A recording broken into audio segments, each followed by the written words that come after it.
یہ وجہ کہ حدیث میں آتا ہے ایک مرتبہ اللہ تبارک و تعالی نے آسمانوں کے دروازے کھول دیے، عالم ملکوتی نے جب جھانکا تو انسانوں کو گناہ اور معصیت میں دیکھا،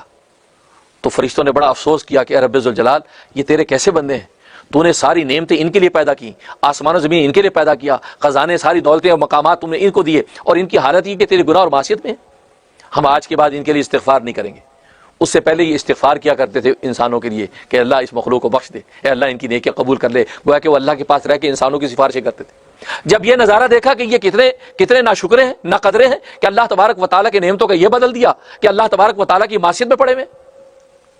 تو جب یہ بات کہی تو رب ذوالجلال نے کہا اے میرے فرشتوں، اصل میں اس لیے ان سے گناہ سرزد ہو جاتے ہیں، یہ مجھے دیکھ نہیں رہے، میں چونکہ پردہ خفا میں ہوں اس لیے ان سے یہ معصیت ہو جاتی، اور تم چونکہ میرے سامنے ہو، تم مجھے دیکھتے ہو، میں تمہارے سامنے پردہ خفا میں نہیں ہوں، اس لیے تم پر میرا ایک روب، میری کبریائی، میرا دبدبہ ہے، لہٰذا تم میری عبادت تسبیحات میں لگے رہتے ہو۔ وہ چونکہ پردہ خفا میں ہے اس لیے ان سے خطائیں ہو جاتی ہیں، کوئی بات نہیں، تم ان کے لیے استغفار جاری رکھو۔ یہ بات تو لیکن حدیث میں آتا ہے کہ ملائکہ کو تسلی نہیں ہوئی، چپ تو ہو گئے، تسلی نہیں ہوئی کہ یہ کیا بات ہوئی کہ جب ساری نعمتیں اس کے لیے بنائیں، جیسے بابا آدم کو یہ سارے کمالات دیے اور نائب بنایا، تو یہ تو کوئی بات نہ ہوئی کہ وہ شکر نہ کرے اور خود اسی اللہ کی معصیت کرنے لگے، تو تسلی نہیں ہوئی۔ اس پر اللہ تبارک و تعالیٰ نے فرمایا اچھا ٹھیک ہے کہ تم اس پردہ خفا کی حقیقت کو سمجھ نہیں رہے، تو پھر تم اپنے ملائکہ میں سے 2 فرشتے مجھے ایسے دو کہ ان فرشتوں کو میں زمین پر بھیجوں گا اور ان سے پردہ خفا میں چلا جاؤں گا، پھر دیکھتے ہیں تمہارے جیسے فرشتے زمین پر کیا کرتے۔ تو 4 فرشتے پیش ہوئے جو فرشتوں میں بھی فرشتے تھے، یعنی فرشتوں میں بھی اتنے نیک تھے، وہ پیش ہوئے۔ اللہ تبارک و تعالیٰ نے ان کے لیے کہا تمہاری پہلی شرط یہ کہ زمین پر جا کر تم نے بت کو سجدہ نہیں کرنا، دوسری شرط یہ کہ شراب نہیں پینا، تیسری شرط یہ کہ زنا نہیں کرنا، چوتھی شرط یہ کہ قتل نہیں کرنا۔ یہ 4 شرطیں ہیں، ان شرطوں کے تحت تم نے زمین کے اندر رہنا ہے،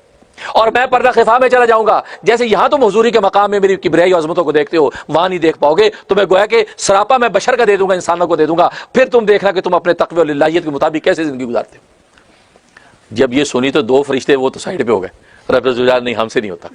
ہم تو نہیں کر سکتے۔ تو ہاروت اور ماروت جس کا قرآن قصہ انہوں نے کہا جی ہم کریں گے، اور ہاروت اور ماروت لکھا حدیث میں آتا ہے کہ فرشتوں میں بھی سب سے زیادہ نیک متقی تھے، انہوں نے کہا جی ہم کریں گے، ہم چاہتے ہیں۔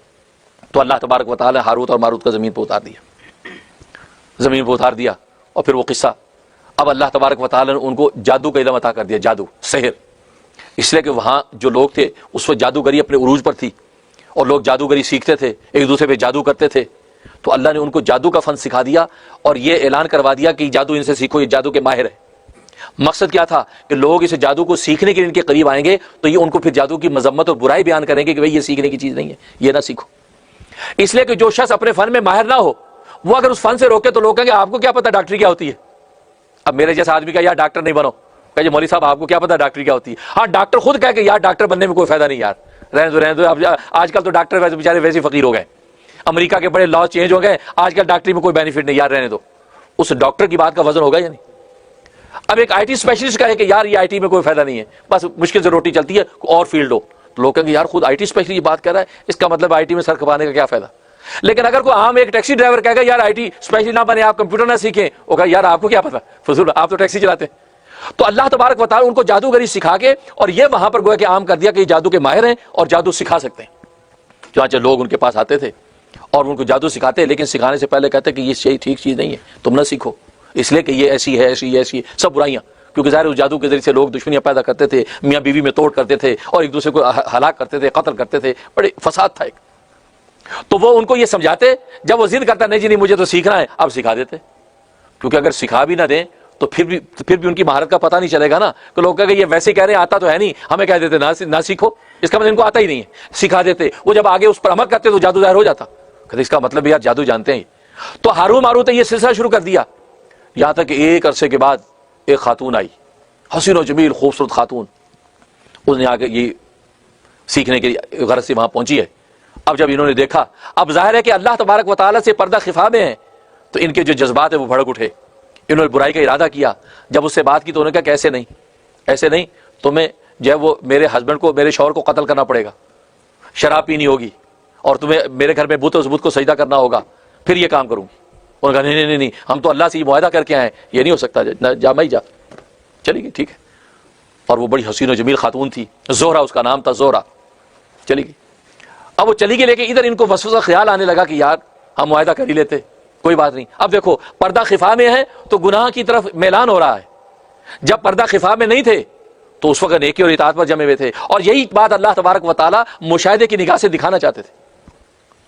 اور اس میں یہ بھی تعلیم ہے کہ انسان کو اپنے تقوی پہ ناز نہیں ہونا چاہیے. یہ اللہ کا فضل یہ ہے جو بچاتا ہے معاصی گناہ سے. انسان سوچے کہ یار ہم, ایک آدمی مسجد میں صبح شام رہتا ہے تو کہتا ہے جی میں بڑا نیک ہوں. کمال یہ نہیں ہے, کمال یہ ہے کہ گناہ معصیت کے مقام پر جائے پھر دیکھتے تو اپنی نیکی پر کتنا قائم ہوتا ہے.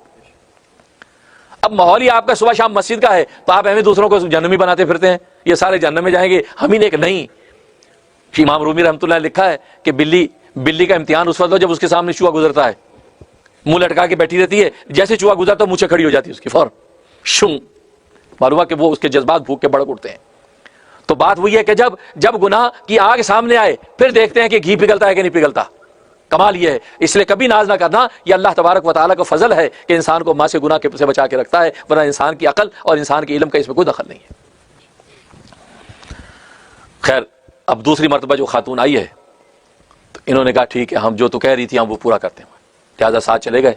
جا کر اس کے شوہر کو قتل کیا. پہلے شراب اس نے پلائی کیونکہ انہوں نے سوچا کہ شراب تو چھوٹی چیز ہے, کوئی بات نہیں شراب پی لیتے. شراب پی, جب شراب پی عقل خراب ہو گئی, عقل خراب ہوئی تو اس کے شوہر کو قتل کیا, اور قتل کر کے جناب بت کو سجدہ بھی کیا اور اس عورت کے ساتھ مبتلا بھی ہوئی.